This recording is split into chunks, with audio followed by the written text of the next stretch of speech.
பிரியமானவர்களே, இயேசுவின் நாமத்தில் உங்களுக்கு என் அன்பின் வாழ்த்துக்கள். நல்லா இருக்கீங்களா? சந்தோஷமாக இருக்கீங்களா? கண்ணீரோடு இருக்கீங்களா?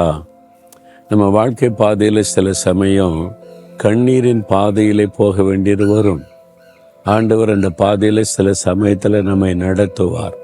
அது நமக்கு அவசியமாக கூட இருக்கும். ஒருவேளை குடும்பத்தில் இருக்க சில பிரச்சனை, நம்முடைய வாழ்க்கையில் இருக்க சில போராட்டம், யாருக்குமே சொல்ல முடியாத காரியம், கண்ணீரினால தேவனுக்கு தெரியப்படுத்துவோம். அப்படி தானே?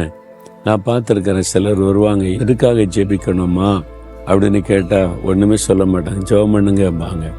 ஆனால் முழங்கால் போட்டால் அழுதுகிட்டே இருப்பாங்க. அந்த கண்ணீரின் மூலமாய் தன்னுடைய விண்ணப்பத்தை தேவனுக்கு தெரியப்படுத்துகிறாங்க. வெளியே சொல்ல முடியாத பிரச்சனை, கண்ணீர் மூலமாக தான் அந்த பிரச்சனையை தேவனுக்கு தெரியப்படுத்த முடியும்.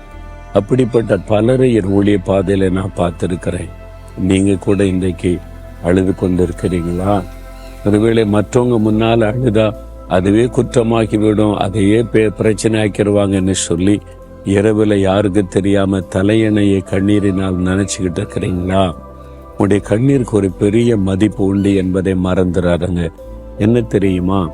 56 சங்கீதம் 8 வசனத்தில், என் அலைச்சல்களை தேவரீர் எண்ணி இருக்கிறீர், என் கண்ணீரை உம்முடைய துருத்தியில் வையும், அவைகள் உம்முடைய கணக்கில் அல்லவோ இருக்கிறது.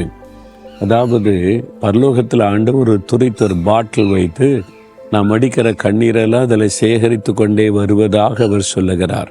அதை கணக்கு வைக்கிறாராம், இந்த பாட்டில் எவ்வளோ இந்த கண்ணீர் வந்திருக்கிறது என்பதாய். ஏன் இந்த மாதிரி ஆண்டவர் சொல்லி இருக்கிறார்? சில காரியங்களுக்கு நீங்கள் ஜெபித்த உடனே, சாதாரணமாக ஜெபித்த உடனே அற்புதம் நடந்துடும். சில காரியத்திற்கு உபவாசம் பண்ணி ஜெபிக்கும் போது அற்புதம் நடக்கும். சில காரியத்துக்கு உடைய கண்ணீரை ஆண்டவர் எதிர்பார்ப்பார். முக்கியமாக ஒரு ஆத்மா ரட்சிக்கப்படணும், உங்கள் கணவர், பிள்ளைகள், உங்களை சுற்றியில் இருக்கிறவங்க வாழ்க்கை மாறணுமானா உங்களுடைய கண்ணீர் அதுக்கு அவசியம். நீங்கள் அந்த ஆத்மாக்களுக்கு இந்த பாரத்தோட கண்ணீர் வடிக்கும் பொழுது ஆண்டவர் அந்த கண்ணீரை பார்த்து அவங்கள ரட்சிப்பார். அப்போ சில தெய்வத்திட்ட நிறைவேற கண்ணீர் அவசியம். ஆண்டவர் சொல்லுவார், பல வருஷத்துக்கு முன்னால என் பிரச்சனை நினைத்து ரொம்ப அழுது கொண்டு இருந்தேன். ஆண்டவர் சொன்னார், அழக்கூடாது, உனக்காக கண்ணீர் விடக்கூடாது, கண்ணீர் வீணாகக்கூடாது. நீ ஆத்துமாக்களுக்காக அழலாம், தேசத்துக்காக அழலாம், உன் சொந்த காரியமே நீ அழவே கூடாதுன்னு சொன்னார். அதிலிருந்து நான் ஒப்பு கொடுத்தேன். சரி ஆண்டவரேன்னு சொல்லி, என்னை பற்றி யார் என்ன நிந்தித்தாலும் பரிகசித்தாலும் வேதனைப்படுத்தினாலும் இப்போ நான் அழுகிறதே கிடையாது. ஒரு காலத்தில் அப்படி அழுது கொண்டு இந்த ரொம்ப சென்சிட்டிவாக இருந்து இப்போ அப்படியெல்லாம் அழுகிறது இல்லை. இப்போ தேசங்களுக்காக, ஆத்துமாக்களுக்காக, மற்றவங்களுக்காக என்னுடைய கண்ணீரை சிந்தப்பட ஆண்டவர் விரும்புகிறதுனால அதை மட்டும்தான் செய்கிறேன். எனக்கு தெரியும், இந்த கண்ணீரை தேவன் சேர்த்து வைக்கிறார். ஒரு கூட்டத்துக்கு போகும்போது, ஒரு தேசத்துக்கு போகும்போது, ஊழியம் செய்ய போகும்போது ஆண்டவர் சொல்லுவார், நீ எவ்வளவு கண்ணீர் வடிக்கிறாயோ அந்த அளவு நான் ஆத்மாக்களை உனக்கு தருவேன், அந்த அளவு ஜனங்க மனம் திரும்புவாங்க, ரட்சிக்கப்படுவாங்கன்னு சொல்லி. அப்போ நான் கண்ணீர் வடித்து ஜெபிக்கிற வரைக்கும் ஜெபம் பண்ணி கொண்டே இருப்பேன். அந்த கண்ணீர் பூரணமாகும் போது தேவன் அங்கே பலமாய் கிரியை செய்வதை நான் பார்த்துருக்கிறேன். உங்கள் வாழ்க்கையில் கூட ஏதோ ஒரு காரியத்துக்கு பதிலே வரமாட்டேங்குது, மாற்றமே வரமாட்டேங்குதுங்கன்னா உங்களுடைய கண்ணீர் அது விலையேற பெற்றது. அவருடைய பாதத்தில் அந்நாள் தனியாக உட்காந்து படுக்கையில் அழுது கொண்டிருந்தாள், ஒரு மாற்றமும் வரல. தேவ சமூகத்தில் போய் மனம் கசந்து அழுத போது அந்த கண்ணீரை பார்த்த உடனே ஆண்டவர் இறக்கம் செய்தார். உங்கள் கண்ணீரை பார்த்துட்டு ஆண்டவரால் அமைதியாக இருக்கவே முடியாது. நீங்கள் கண்ணீர் வடிச்சிட்டா உடனே தகப்பனுடைய உள்ளம் இழகிவிடும், உடனே அற்புதம் செய்வார்.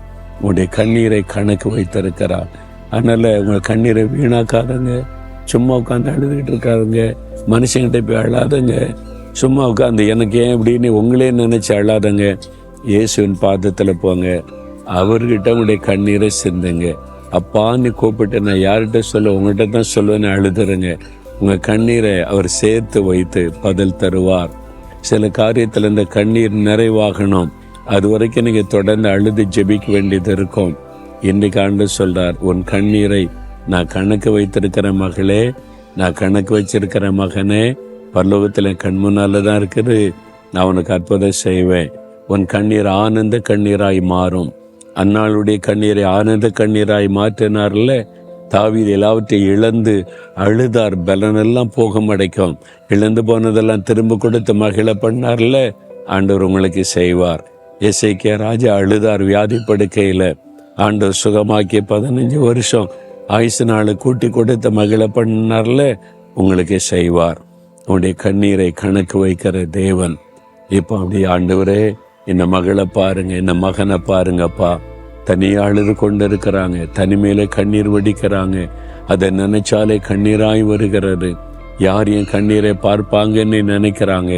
நீங்க கண்ணீரை கணக்கு வைக்கிறீங்க, துருத்தில சேர்த்து வைக்கிறீங்க. இப்போ இந்த மகனுக்கு இந்த மகளுக்கு அற்புதம் செய்யுங்க.